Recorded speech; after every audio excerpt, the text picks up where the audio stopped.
অনেক সময় আমরা ভাবি যে কাউকে সবসময় মিস করা, তার অনুপস্থিতিতে প্রচণ্ড বেশি দিশেহারা হয়ে পড়া এবং সবসময় তার কথা ভাবা, এগুলো হচ্ছে ভালোবাসার লক্ষণ। কিন্তু মনোবিজ্ঞানের দৃষ্টিকোণ থেকে কিন্তু এগুলো সবসময় ভালোবাসার লক্ষণ নাও হতে পারে। হ্যাঁ, এটা হচ্ছে আসলে অ্যাটাচমেন্টের লক্ষণ।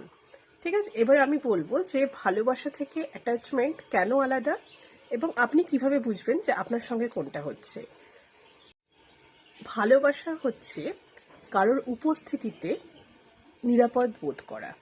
ভালোবাসা হচ্ছে তার সঙ্গে জীবনে এগিয়ে যাওয়ার ইচ্ছে, গ্রো করতে পারার ইচ্ছে।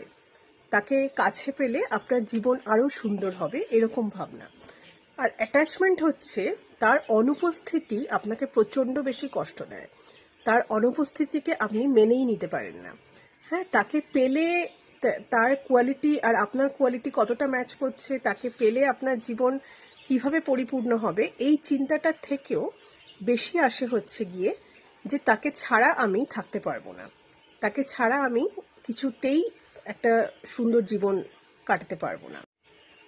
ভালোবাসা কখনো কিন্তু দুদিনের মধ্যে হয়ে যায় না। একটা মানুষকে আপনি পুরোপুরি চেনেন না, তার প্রতি আপনার বিশ্বাস নেই, তার প্রতি আপনার আস্থা নেই, তার প্রতি আপনার সম্মান নেই, কিন্তু তার সঙ্গে দুদিন কথা বলেছেন, আপনি প্রচণ্ড তাকে ভালো লেগে গেছে এবং আপনি ভালোবেসে ফেলেছেন, এটা নয়।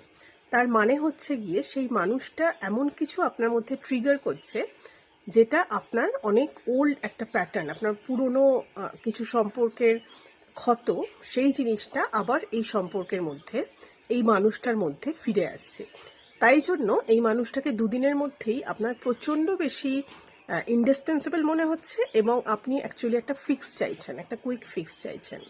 হ্যাঁ, আগের সম্পর্কের যেই ক্ষত আছে সেই ক্ষতটাকে এই সম্পর্কে রিপেয়ার করতে চেষ্টা করছেন।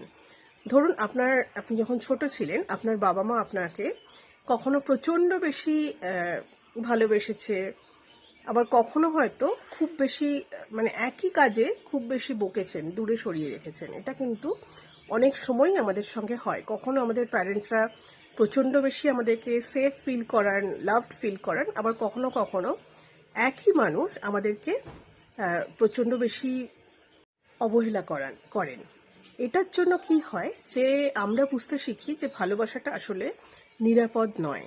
ভালোবাসাটা আসলে মানে আমরা মুখিয়ে থাকি যে ভালোবাসা পেলে এটাকে হারানো যাবে না, এটার পেছনে ছুটতে হবে এবং আমি আসলে ভালোবাসা পাওয়ার যোগ্য নই।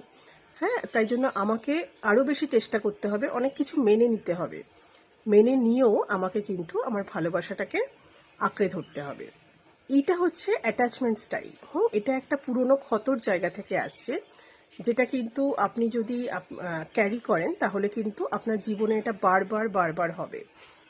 এই অ্যাটাচমেন্ট স্টাইল আমাদেরকে আসলে সারাতে হবে। এই অ্যাটাচমেন্ট স্টাইল সারালে তবেই কিন্তু আমরা পূর্ণ ভালোবাসার দিকে এগোতে পারি।